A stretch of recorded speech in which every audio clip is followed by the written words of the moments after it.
All right, let's get right into it. We're going to be talking about the psychology of people who are socially selective. And the big idea here is that it's not about shyness, it's not a weakness, it's actually a pretty sophisticated strategy for navigating the world we live in today.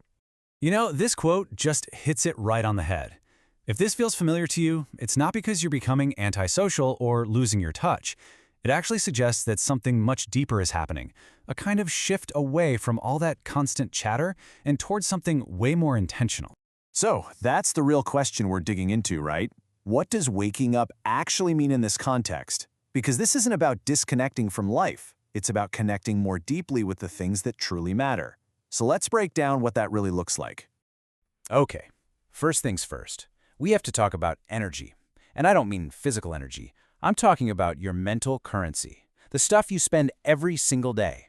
And for a socially selective person, this is without a doubt the most valuable resource they have. Think about it like this. Your cognitive bandwidth is kind of like your phone's battery. Every single notification, every meaningless conversation, every little decision, it drains that battery. And what happens is, people who are really self-aware start to notice this, and they begin to protect that battery fiercely. They close all those unnecessary apps running in the background. And this is where you can really see the trade-off. On the left, you've got these mentally expensive things. They just drain your battery and give you almost nothing back. But on the right, you have high compound activities. Now, these also use up energy, but it's an investment. They build on themselves, creating value and skills that actually grow over time. So see, it's not about avoiding effort. It's about making a strategic investment with your focus. And this just nails the point. What looks to the outside world like social avoidance is really a conscious choice to recalibrate your nervous system. It's about plugging that cognitive battery back into the charger, not running away from everything. It's a totally necessary recovery period. So, that leads us to the next big piece of this evolution. It has everything to do with where we get our sense of self-worth. For so many people, it comes from the outside, but for the selective person, that starts to fundamentally change. And this is the mechanism that keeps us hooked. So many of our social interactions, especially online, are built just like a slot machine, right? You post something, you keep checking for likes, for comments. That unpredictable reward that maybe this time creates this addictive loop that keeps us craving validation from other people.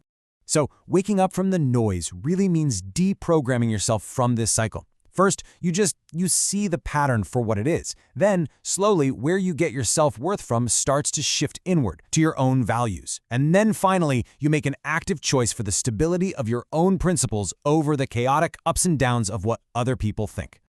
And this is what that looks like in practice. On one side, you've got an identity that's totally tied to the group, needing to be at the big event, being seen. On the other side, identity is built from the inside out, based on your own principles, your own routines.